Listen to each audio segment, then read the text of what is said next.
Mais um estudo hoje aqui no canal, em o nome do nosso Senhor Jesus. Hoje nós falaremos sobre a parábola do joio. Estamos aqui no estudo sobre as parábolas do nosso Senhor Jesus. Aqui no livro de Mateus, onde estão o maior número de parábolas, o Senhor Jesus sempre falava por parábolas às multidões, não é? Porque aqui mesmo está escrito, não é?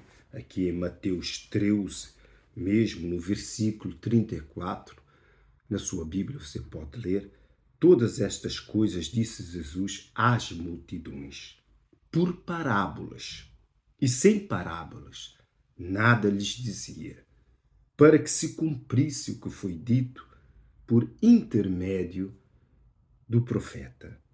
Como está escrito no Antigo Testamento, nos livros dos profetas: abrirei em parábolas a minha boca, publicarei coisas ocultas desde a criação do mundo. Quer dizer, essas parábolas, que são semelhanças que Jesus falava de um assunto, mas representava um outro assunto que é um assunto verdadeiro.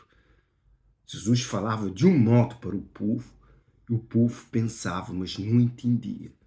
Não é? Ouviam aquelas palavras, mas não conseguiam entender. Nem os discípulos entendiam. Principalmente essa parábola aqui do joio que vamos falar hoje. Os discípulos não entenderam quando Jesus falou sobre o joio.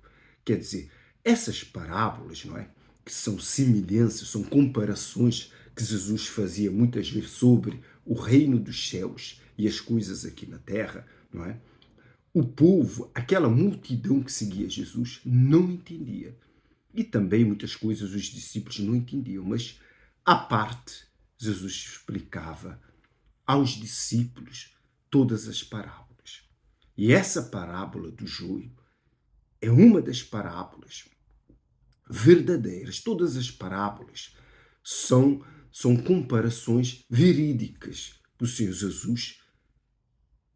Eram lições também verídicas de coisas que tinham acontecido ou coisas que irão acontecer, que o Senhor Jesus falava para o povo, para aquela multidão, para aquela multidão, mas de uma maneira sábia, que era por parábolas. Para quê? Para que ninguém viesse o condenar e o prender naquele momento. Então ele pregava por parábolas, não é? Então começamos a falar sobre a parábola do joio. Outra vez, quem fala sobre a parábola, todas as parábolas, é o Senhor Jesus. Quer dizer, as parábolas que são semelhanças, que são um tipo de pregação, não é? De ilustração de uma coisa que representa outra coisa, mas é a mesma coisa ao mesmo tempo, de uma outra maneira, não é? Não são contos, não são lendas, não são fadas, não é? São a realidade dos factos, daquilo que o Senhor Jesus pregava, não é? De uma outra maneira, quer dizer, são coisas verdadeiras. Jesus não falou baboseiras, Jesus não pregou coisas à toa. Tudo que Jesus pregou é uma verdade, é uma realidade, coisas que iriam acontecer naquele momento, que estariam próximas a acontecer, e as coisas que irão acontecer ainda nos dias de hoje. Ao ler agora a parábola, você vai entender, não é? Aqui diz parábola do joio, mas isso é uma realidade que acontece nos dias de hoje, não é?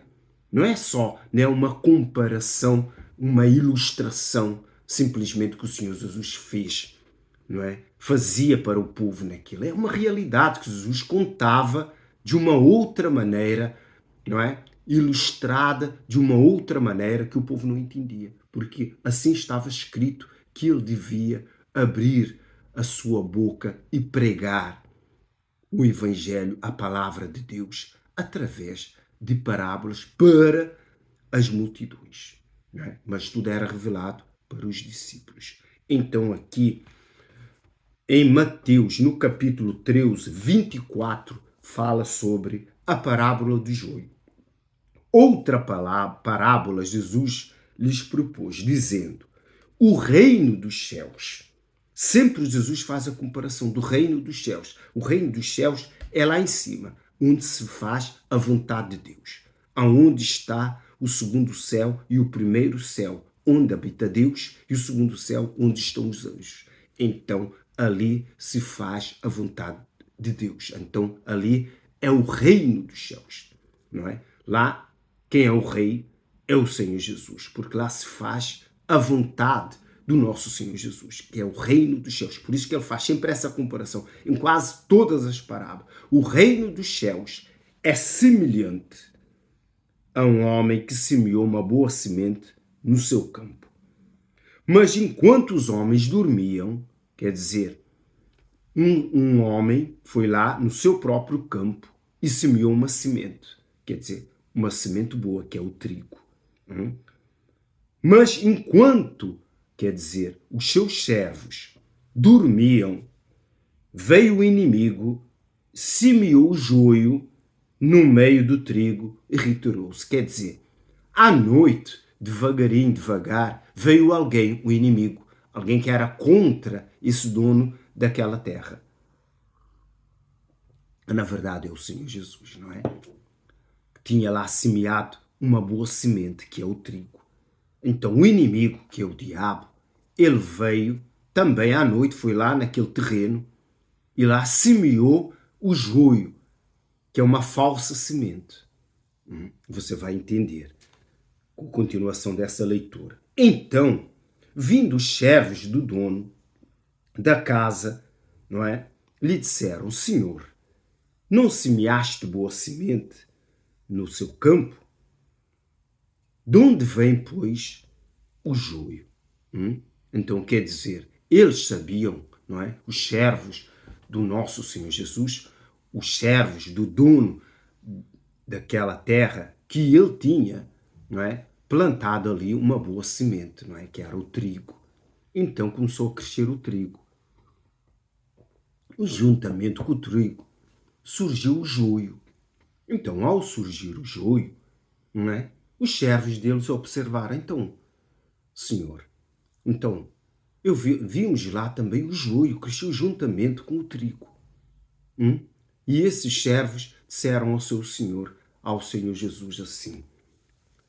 Ele, porém, lhes respondeu, aqui é o Senhor Jesus, respondeu aos servos primeiro, não é? O porquê daquele joio, né, cresceu no meio do trigo. Ele, porém, lhe respondeu: um inimigo fez isso. Quer dizer, o inimigo é o diabo. Quer dizer, vejamos que o Senhor Jesus, né, traz pessoas para dentro da igreja, não é? Mas o diabo também traz. O diabo planta pessoas ali, ainda que seja desde jovem, dentro das igrejas, não é? Porquê? Porque ele foi plantado uma semente, não é?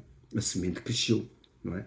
Se for um jovem, não é? Cresce ali, também pode crescer outro jovem. Um é o trigo, outro é o joio. Cresce tudo junto. Então, porém, lhes respondeu: um inimigo fez isso. Mas os servos lhe perguntaram: queres que vamos e o arranquemos o joio? Então, os servos do Senhor Jesus disse: você quer que nós vamos até lá no campo para arrancar o joio que está misturado com o trigo? E o Senhor Jesus disse: não quer, porque senão vai arrancar o trigo. Quer dizer, o joio, ele é semelhante ao trigo. E quando ele cresce juntamente com o trigo acredita nessas pessoas que são o joio. Porque muita gente não sabe quem é o joio. Se tentar arrancar ali o joio, o trigo pode se escandalizar e também saltar fora, não é? Ao tentar arrancar o trigo. Então, o Senhor Jesus, sabendo disso, então o que é que ele fez? Ele disse: não, deixa crescer. Porque na época certa, Na hora certa, vai ser separado tanto o trigo do joio, né? Porque o joio, que é o falso cristão, não é? Que não foi plantado pelo Senhor Jesus dentro das igrejas neste mundo, então será arrancado. Mas será arrancado por quem? Quem que irá arrancar esse joio, esses falsos cristãos, esses falsos profetas, esses obreiros fraudulentos que estão dentro das igrejas? Os que causam escândalos, confusões, que vivem no pecado, no erro, na iniquidade, na pornografia, que procuram prostitutas. Você pensa que isso não acontece? Quem faz isso? Quem faz isso é o joio. Aqueles que não foram plantados pelo Senhor Jesus. Que não são o trigo, mas sim o joio.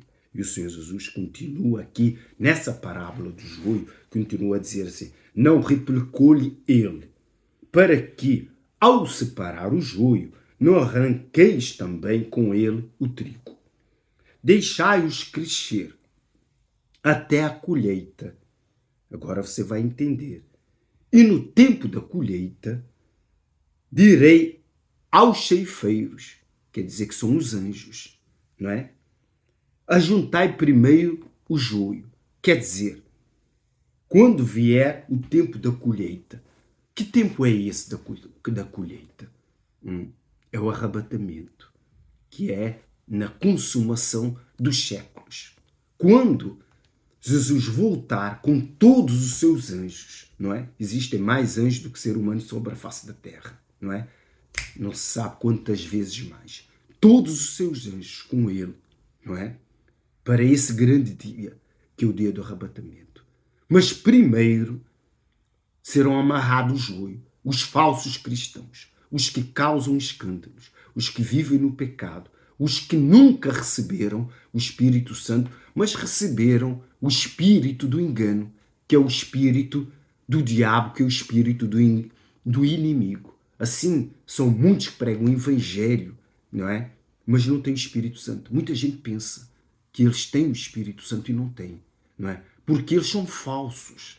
O joio, ele é um falso trigo, não é? Ele é uma falsa semente, porque ele não é o trigo. Ele parece com o trigo. Por isso é que nós vemos, observamos que há pessoas que têm o espírito, não é, do engano, o espírito de Satanás, que tenta imitar o Espírito Santo, não é? Que engana as pessoas que não são sinceras, porque o Espírito Santo só engana pessoas que não são sinceras. São pessoas falsas, pregadores de evangelhos, obreiros fraudulentos, pessoas que não nasceram nem da água nem do Espírito, pessoas que não pertencem a Deus, mas pertencem ao diabo. O diabo o colocou dentro das igrejas. Pregam o evangelho, evangelizam, fazem muitas coisas, fazem as obras sociais dentro das igrejas, mas não conhecem o nosso Senhor Jesus, não é? Pelas suas obras os conhecereis, não é? Pela árvore, pelo fruto da árvore se conhece. Pode ter certeza que o joio é alguém que vive no pecado, vive na pornografia, vive na mentira, vive no roubo. Por isso é que vêm os escândalos dentro das igrejas. Fora as outras coisas que não se sabe que fazem entre as quatro paredes. Por quê? Porque não são verdadeiros. Eles foram plantados pelo diabo, não é? Então, eles fazem a vontade do diabo porque não nasceram de novo. Eles não têm o Espírito Santo, não é? Então, eles são carnais. Então, eles vão praticar as obras da carne. Para que você entenda. Então, o que é que o Senhor Jesus diz aqui? Ele diz assim: deixai-os crescer juntos até a colheita, até o arrebatamento. E no tempo da colheita, no tempo do arrebatamento, direi aos ceifeiros, quer dizer, aos anjos, ajuntai primeiro o joio. Quer dizer, é como se houvesse, não é? No mesmo tempo, no mesmo dia, dois arrebatamentos. Um para lançar o joio no inferno e o outro para levar os salvos ao céu, ao reino dos céus. No mesmo dia isso vai acontecer, não é? Talvez nunca ninguém tenha pregado isso, mas isso está escrito aqui. Quem disse foi o nosso Senhor Jesus. Isso não é uma simples parábola. Isso é uma realidade. Está próximo a acontecer. E diz assim: atai-os em feixes para ser queimado, mas o trigo recolhei no meu celeiro. Quer dizer, o arrebatamento vai se dar nas duas faces. Na face que vai agarrar os falsos, que são o joio, não é? A falsa semente, que são as pessoas falsas, são as pessoas que não são sinceras para com Deus, pregam o evangelho, servem a Deus, vivem no pecado, vivem no erro, não é? Você não diz que sou eu que estou a pregar isso ou a inventar, não estou a inventar nada, isso está escrito. Se você ver logo à frente, no versículo 36 do capítulo 13, que dá a explicação sobre a parábola do joio, porque essa parábola do joio fala sobre o arrebatamento, não é? O Jesus, quando esteve aqui na terra, falou sobre a salvação, sobre o arrebatamento, sobre as coisas que iam acontecer após a morte e a ressurreição dele. Então, ele diz assim, mais aqui no capítulo, ele diz assim, mandará o filho do homem, os seus anjos, que ajuntarão do seu reino todos os escândalos e os que praticam a iniquidade, e os lançarão na fornalha acesa. Ali haverá choro e ranger de dentes. Quer dizer, pois ele diz, então os justos resplandecerão como o sol no reino do seu Pai. Quer dizer, no dia do arrebatamento, no mesmo dia do arrebatamento, não é? Não vai ser só o arrebatamento dos salvos, não é? Das pessoas que são verdadeiras, que é o trigo, não é? O trigo, não é? Será levado lá para o céu, resplandecerão ali no reino do Pai, como o sol.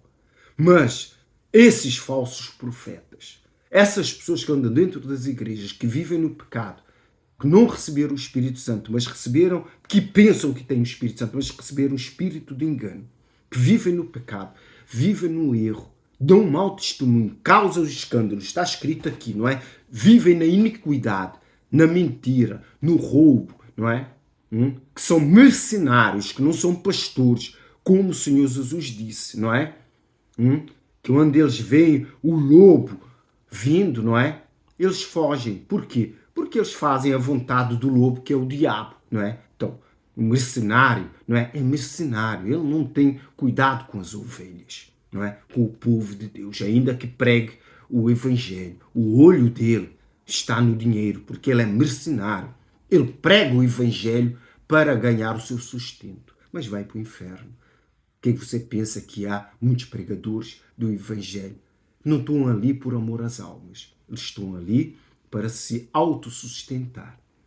Então, esses que vivem no pecado, na iniquidade, que o Senhor Jesus disse aqui, que é o joio, no mesmo dia que vai haver o arrebatamento, eles também serão todos amarrados e serão lançados no inferno.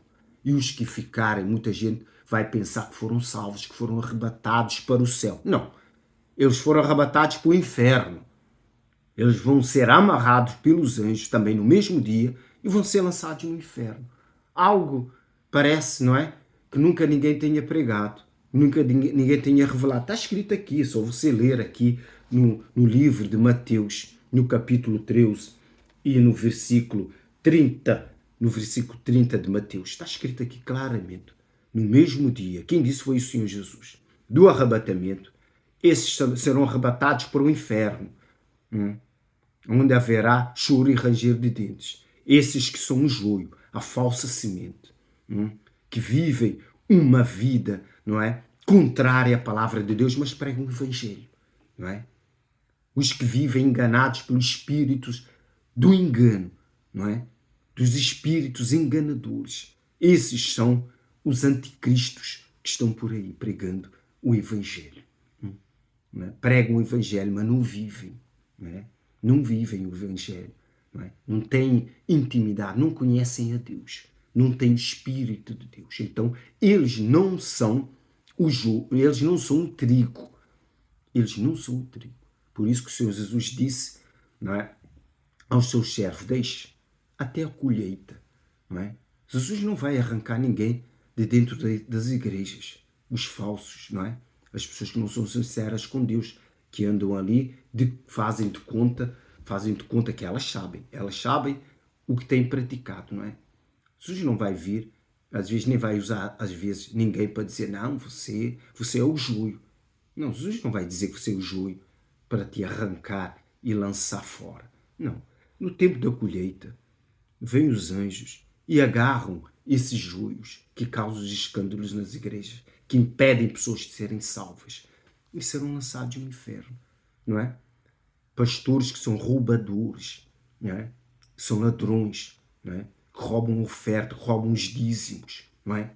Que vivem na prostituição, são mentirosos para com o povo, não é? Não têm espiritualidade nenhuma, estão apagados, não vivem a fé. Então, o que vai acontecer com eles? Os anjos vão vir no mesmo dia também do arrebatamento, mas não é para levá-los para o céu, mas sim para tragá-los no inferno.